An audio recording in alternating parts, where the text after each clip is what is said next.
3 semaines après la dissolution de l'Assemblée nationale annoncée par Emmanuel Macron, le premier tour des élections législatives anticipées constitue un succès inédit pour le parti d'extrême droite et ses alliés. La vague Rassemblement national RN observée aux européennes se confirme au premier tour des élections législatives.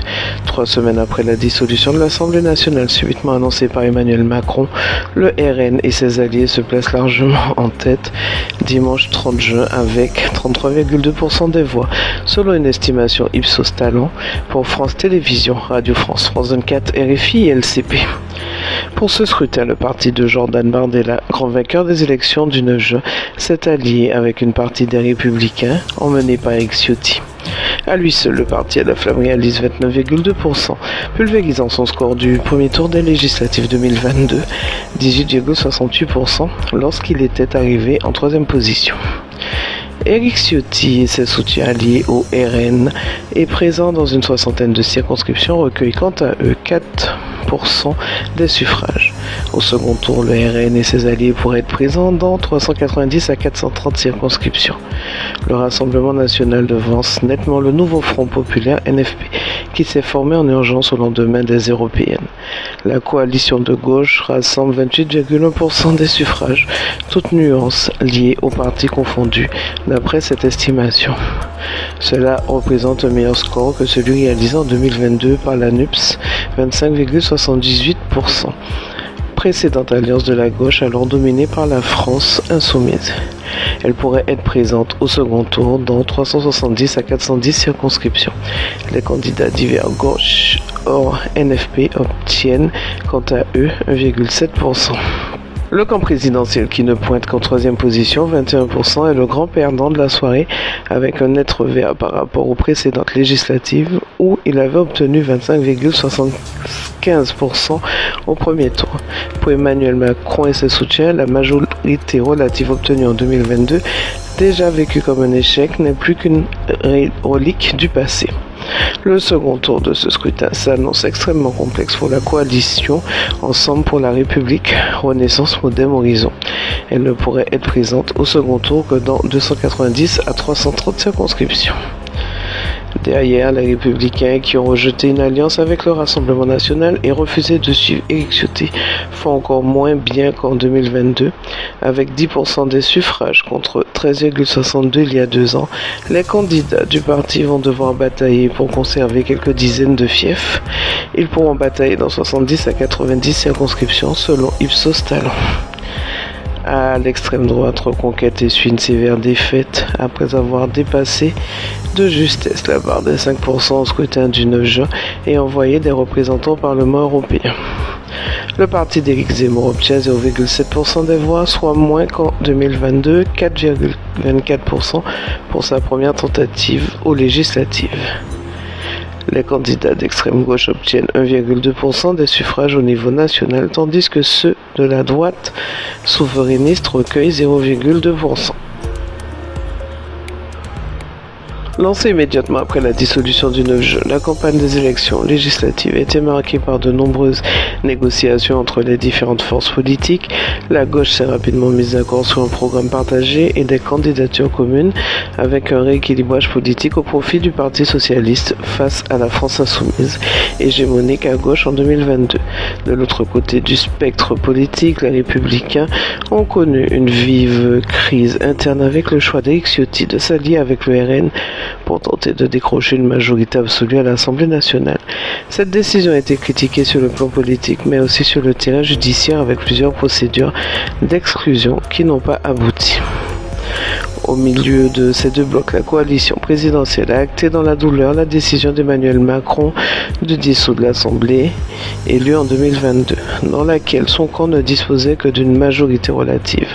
Après la déroute des européennes, de nombreux candidats ont décidé de ne pas mettre en avant la figure du chef de l'État de peur d'être associé à son image. Plusieurs figures de la majorité sortante ont aussi pris leur distance avec le président, comme Gabriel Attal ou Édouard Philippe. Durant ces 3 semaines de campagne, le camp présidentiel s'est aussi divisé sur l'attitude à adopter dans le cadre d'un duel de second tour entre un candidat du RN et un autre du NFP. Selon notre estimation, entre 65 et 85 candidats ont été élus dès le premier tour. Sur la base des résultats, la projection Ipsos Talent montre que le RN et ses alliés devraient, sauf surprise, constituer le premier bloc à l'Assemblée nationale à l'issue du second tour, dimanche 7 juillet. L'extrême droite pourrait ainsi s'approcher de la majorité absolue, condition sine qua non posée par Jordan Bardella pour occuper le poste de Premier ministre.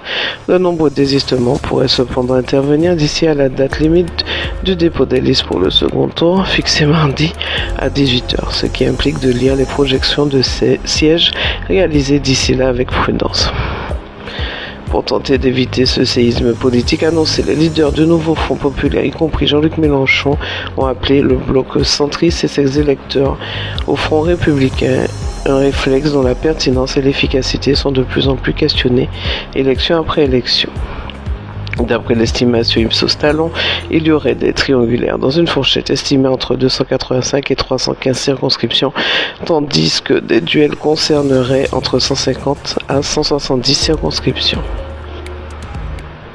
Selon les résultats provisoires transmis par la préfecture, les députés sortants Jean-Victor Castor et Davy Riemann dépassent tous les deux 60% des voix, remportant largement ce premier tour des législatives anticipées et ayant mobilisé un électeur guyanais sur trois. Si l'abstention marque un recul par rapport à 2022, elle reste toutefois le premier parti de Guyane et de loin, puisque 68% des 108 000 Guyanais inscrits sur les listes électorales ne se sont pas rendus aux urnes. Dans la première circonscription, Jean-Victor Castor a largement profité de la prime au sortant en recueillant 62,7% des voix. Il manque toutefois de se qualifier dès le premier tour, son score étant en termes d'inscrits en deçà des 25% nécessaires. Le 6 juillet, il affrontera donc le conseiller territorial d'opposition Boris Chonxit qui collecte 16% des voix. Ivan Goua, qui termine en troisième position avec 10,5% des voix, n'ira pas au second tour, contrairement à 2022.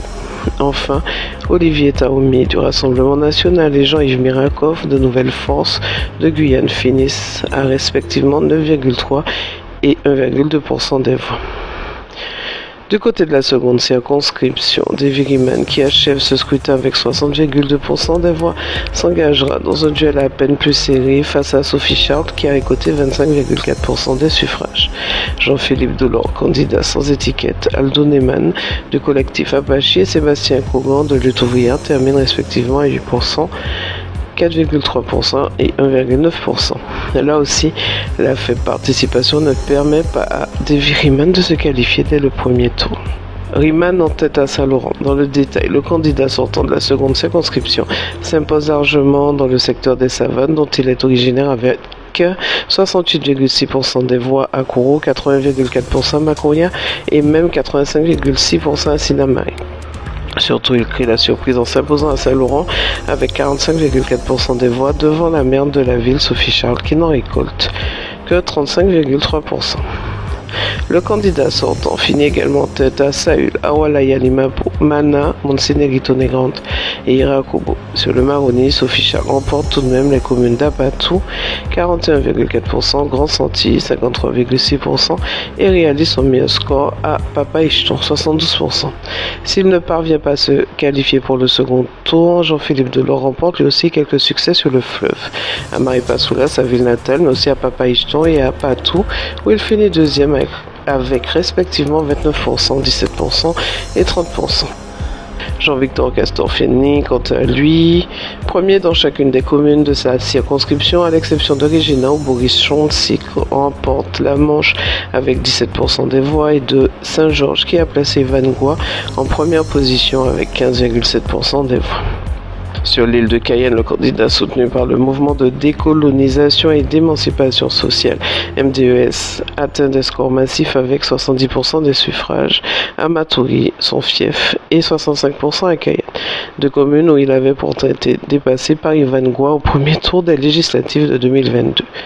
Plus surprenant, Jean-Victor Castor plie le match à Rémier-Montjoly avec 65% des voix contre 20% pour Boris Chonxit. En 2022, ce dernier l'avait pourtant dépassé avec près de 18% des voix. Enfin, Jean-Victor Castor finit en tête à Camopi et Oura, tandis qu'il égalise avec Ivan Goua à Wanak. C'est la fin de ce bulletin d'information spécial législatif. Je vous remercie de l'avoir suivi et à demain sur Radio Mayuri.